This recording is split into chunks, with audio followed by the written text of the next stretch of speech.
Hai semuanya, nama saya Maria Filanastasiadu dari Fakultas Kedokteran dan Kedokteran Hewan, Prodi Pendidikan Dokter. Pada saat ini saya akan menjelaskan materi mengenai kata baku dan tidak baku, kalimat efektif dan tidak efektif, serta ragam dan variasi bahasa.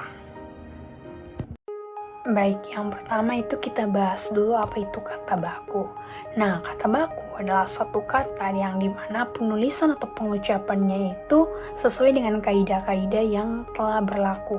Nah, kaidah yang telah berlaku itu yang biasanya terdapat dalam pedoman umum ejaan baru yang telah disempurnakan.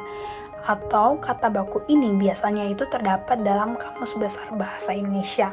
Ciri-ciri dari kata baku yang pertama tidak dipengaruhi oleh bahasa asing, yang kedua tidak dipengaruhi oleh bahasa daerah, dan yang ketiga bentuknya itu tetap dan tidak terubah.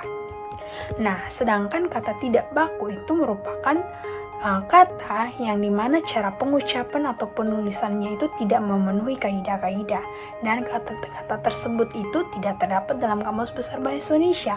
Nah, ciri-ciri kata tidak baku yang pertama dipengaruhi oleh bahasa daerah, yang kedua penggunaannya itu biasanya dipengaruhi oleh perkembangan zaman, yang ketiga biasanya itu digunakan dalam pengucapan sehari-hari yang dimana kita seringkali memperpendek suatu kata. Dan yang keempat itu biasanya kata-kata yang tidak baku itu biasanya kita adalah seperti anak-anak zaman sekarang. Ini merupakan contoh dari kata baku dan tidak baku yang dimana seringkali dalam keseharian kita salah menggunakannya karena kebiasaan kita yang dimana kita merasa bahwa kata itu adalah kata yang benar. Tapi ketika kita belajar mengenai kata baku dan tidak baku, kita dapat mengerti dan memahami mana kata baku dan mana kata tidak baku. Contoh kata tidak baku yang pertama itu nasihat. Seringkali kita berbicara dan kita mengatakan nasihat, tetapi yang sebenarnya itu kata bakunya itu adalah nasihat. Yang kedua apotik. Nah, kata bakunya yang betul itu adalah apotek. Yang ketiga kita biasa mengatakan jadwal, dan kata baku yang betul adalah jadwal. Kita biasa mengatakan kata tidak bakunya itu cuman, dan kita merasa itu adalah sesuatu yang benar. Ternyata adalah sesuatu yang salah, yang betulnya itu adalah cuma. Kita seringkali mengatakan kata objek, tetapi yang betulnya adalah kata objek.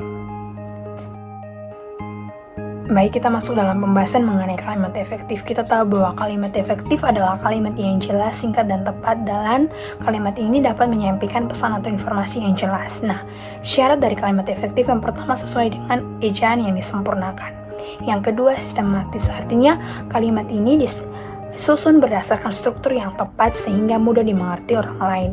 Dan yang ketiga itu kalimat ini tidak boros atau bertele-tele, artinya kalimat ini disusun dengan sesuai struktur sehingga kalimatnya itu mempunyai langsung makna, artinya sehingga pembaca atau pendengar itu mudah memahami apa maksud atau pesan yang ingin disampaikan.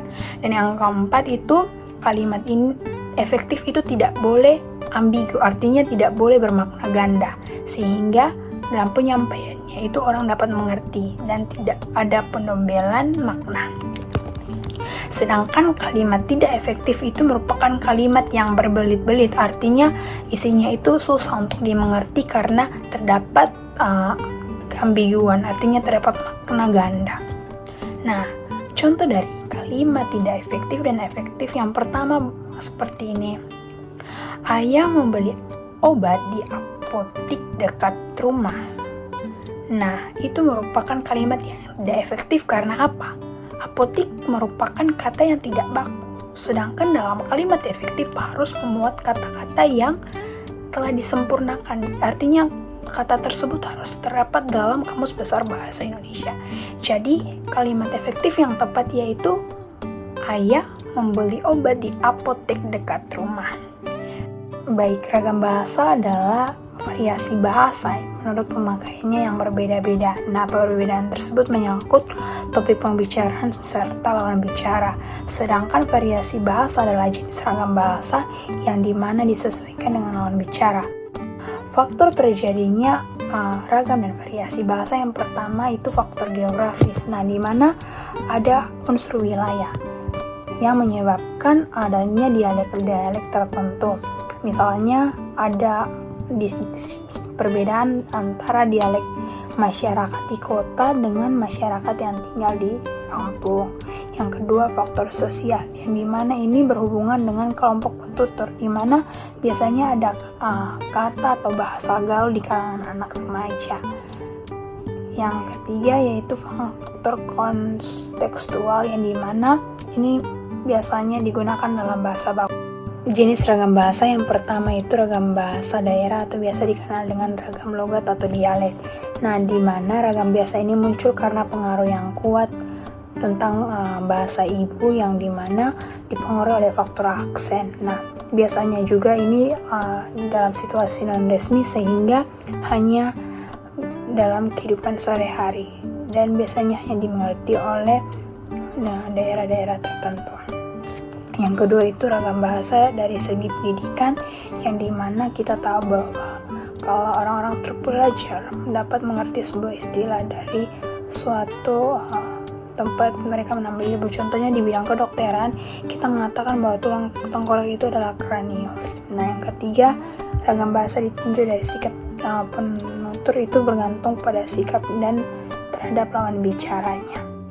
Jenis dari variasi bahasa yang pertama yaitu ragam resmi. Nah, ragam resmi merupakan variasi bahasa yang digunakan dalam pidato. Nah, yang kedua, ragam santai. Nah, ragam santai ini jenis variasi bahasa yang digunakan dalam situasi tidak resmi. Nah, biasanya itu melakukan perbincangan antara teman atau keluarga. Nah, biasanya ini ragam santai kata-katanya itu dipendekkan. Contohnya hanya kamu sedang apa gitu. Terus kalau misalnya yang ketiga yaitu adalah ragam akrab. Nah, ragam akrab itu biasanya digunakan oleh penutur yang sudah akrab. Contohnya punya anggota keluarga yang dekat atau sahabat kita. Nah, biasanya itu ragam ini kedua belah pihak sudah saling mengerti. Jadi contohnya kata kita jalan-jalan, jadi kita langsung saja.